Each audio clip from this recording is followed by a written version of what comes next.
या अल्लाह मुश्किल वक्त में दिल को सुकून अता फरमा, मुझे सब्र, हिम्मत और तवक्कल दे।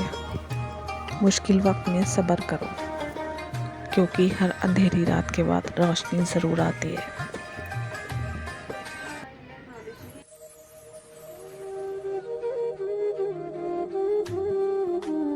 तवक्कुल रखो और अपनी पूरी कोशिश करो, बाकी सब अल्लाह पे छोड़ दो।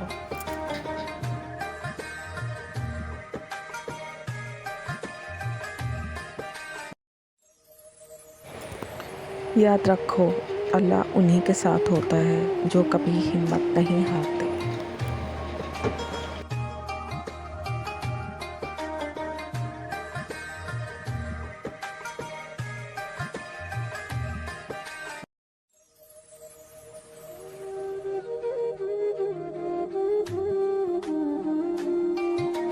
दुआ करो, क्योंकि दुआओं से मुश्किलें आसान हो जाती हैं।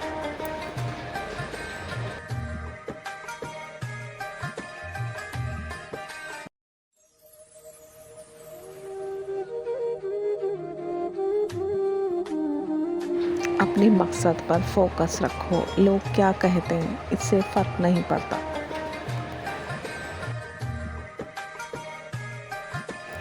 हर मुश्किल एक सबक है जो तुम्हें और मजबूत बनाती है।